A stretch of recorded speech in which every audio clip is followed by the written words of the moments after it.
Hi friends, welcome to unique thoughts. Already మీరు ఇంతకుముందు waste పీసెస్తో ఏ విధంగా మనం మనీ ఎర్న్ చేయొచ్చు అని పార్ట్ 1 చూశారు. ఇప్పుడు నేను పార్ట్ 2 చూపించబోతున్నానండి. ఇక్కడ వేరొక క్లాత్ని తీసుకోవడం జరిగింది. సో ఈ క్లాత్ కూడా నేను మెజర్మెంట్స్ తీసుకుంటున్నాను. 3 ఇంచెస్ తీసుకుంటున్నాను. సో ఇక్కడ 4 సైడ్స్ కూడా నేను 3 ఇంచెస్ అనేది తీసుకుంటున్నాను. అంటే ఇక్కడ ఒక స్క్వేర్ అనేది ఫామ్ చేయబోతున్నానండి. 3 ఇంచెస్తో 4 వైపులా కూడా ఈ విధంగా 3 ఇంచెస్తో అన్ని వైపులా మార్క్ చేసుకోవాలి. మార్క్ చేసేసుకున్నాక ఈ విధంగా స్కేల్తో బాక్స్ వచ్చేటట్టుగా డ్రా చేసేసుకోవాలి. సో ఇలా డ్రా చేయడం వల్ల మనకి ఒక స్క్వేర్ బాక్స్ అనేది ఫామ్ అవుతుంది. చూడండి, కట్ చేసేస్తున్నాను. కట్ చేసేసాక ఇది 2 లేయర్స్ మీద ఉంది. సో 2 లేయర్స్ని నేను సపరేట్ చేసేస్తున్నానండి. ఇక్కడ ఇంతకుముందు వీడియోలాగా కోన్ కాకుండా సో ఈ స్క్వేర్ని ఏం చేస్తున్నా అంటే ఆపోజిట్ కార్నర్స్ని ఈ విధంగా ఫోల్డ్ చేస్తున్నాను. ఈ విధంగా మడత పెట్టుకోవాలి. మడత పెట్టుకున్నాక పక్కన పెట్టేసి సెకండ్ వన్ కూడా తీసుకోవాలండి. సెకండ్ వన్ కూడా అదే విధంగా మడత పెట్టుకోవాలి. ఇలా మడత పెట్టేసుకున్నాక సో ఇక్కడ కూడా నేను థ్రెడ్ తీసుకుంటున్నాను. సో 1/2 మీటర్ థ్రెడ్ అనేది తీసుకుంటున్నాను. ఇక్కడ కూడా 50 సెంటీమీటర్లు. సో కట్ చేసేసుకున్నాక ఇంకొక థ్రెడ్ తీసుకుంటున్నానండి.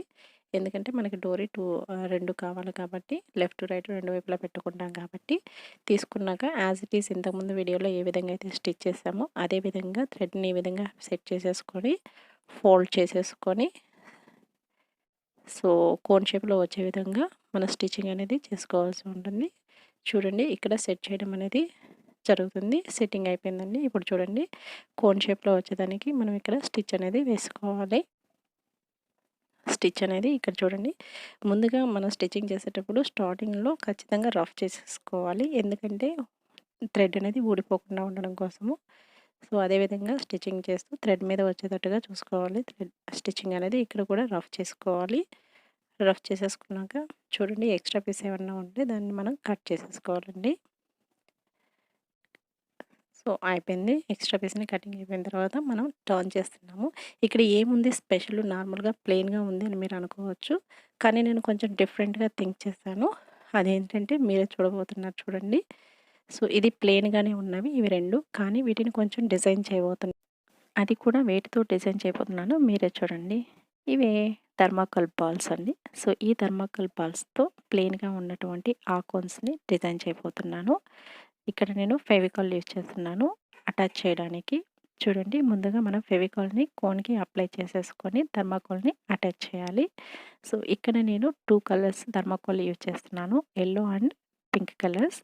మీకు కావాలంటే మల్టీ కలర్స్ అయినా యూజ్ చేసేసుకోవచ్చు. సో ఇక్కడ నేను ఒక చుట్టూ వచ్చి పింక్ కలర్ పెడుతున్నాను, ఇంకొకటి వచ్చి ఎల్లో కలర్ అనేది పెడుతున్నాను.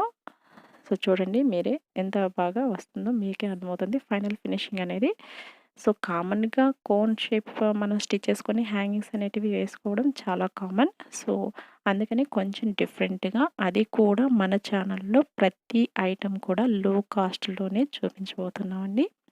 సో ఇక్కడ మనం ప్రతి డిజైన్ కూడా కాస్ట్లీగా అయితే ఉండదు, చీప్ అండ్ బెస్ట్గా ఉంటుంది. ఇక్కడ మనం 10 రూపీస్ పెట్టామంటే ఒక ప్యాకెట్ వచ్చేస్తుందండి థర్మాకోల్ బాల్స్ అనేటివి. వీటిని మనం చాలా రోజులు చాలా వాటికి యూజ్ చేయొచ్చు. లైక్ పోట్లీ బటన్స్ కూడా మనము ఈ థర్మాకోల్ బాల్స్ అనేటివి యూజ్ చేయవచ్చు.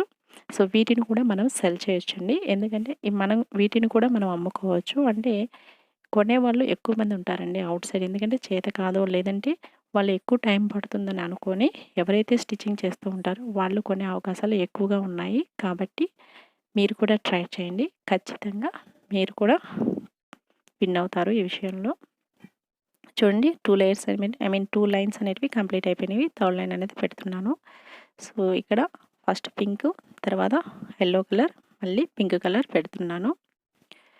సో ఈ విధంగా మనము మొత్తం కోన్ కూడా చుట్టూరు పెట్టుకుంటూ వచ్చేసేయాలి, ఎక్కడ గ్యాప్ లేకుండా చూసుకోండి. చూడండి, ఇక్కడ మనం థర్మాకోల్ బాల్స్ అటాచ్ చేయడం వల్ల అవి చాలా వెయిట్లెస్గా ఉంటాయి కాబట్టి మనకి హెవీ వెయిట్ అని కూడా అనిపించదు. ప్లస్ లుక్ అనేది చాలా బాగుంటుంది. చూడండి ఫినిషింగ్ అనేది ఆల్మోస్ట్ అయిపోవస్తుంది. సో, ఫినిషింగ్ అయిపోయాక మీరే చూడవచ్చు ఏ విధంగా ఉంటుంది అనేది. మనం ప్లెయిన్‌గా ఉన్నటువంటి హ్యాంగింగ్స్‌ని సింపుల్‌గా లో కాస్ట్‌తో ఎలా డిజైన్ చేసుకోవాలో ఈ వీడియోలో నేను మీకు చూపిస్తున్నానండి. సో, ఫస్ట్ వన్ అయితే కంప్లీట్ అయిపోయింది. సో, ఇది ఫినిషింగ్ అనేది ఈ విధంగా వచ్చిందండి. సో, చాలా బాగుంది. కొంచెం ఇలా ప్రెస్ చేయండి. ఎందుకు అంటే ఎక్కడైనా ఎగిరిపోతూ ఉంటే గట్టిగా అతుక్కుంటాయి. చూడండి సెకండ్ వన్ కూడా కంప్లీట్ అయిపోయింది. సో, ఈ విధంగా డిఫరెంట్‌గా అటాచ్ చేయడం వల్ల మనకి లుక్ అనేది బాగుంటుంది. ప్లస్ హ్యాంగింగ్స్ అనేటివి వెయిట్ కూడా ఉండవు. వెయిట్‌లెస్ ఉంటాయి. చూడండి. సో, ఈ విధంగా కూడా మనం మనీ అనేది ఎర్న్ చేయొచ్చు. ఖచ్చితంగా 100% క్లిక్ అవుతుంది విత్ లో కాస్ట్. మనకి పెద్ద టైం కూడా పట్టదు. ఈ వీడియో మీకు నచ్చినట్లయితే లైక్ చేసి సబ్స్క్రైబ్ చేసుకోండి. Thank you.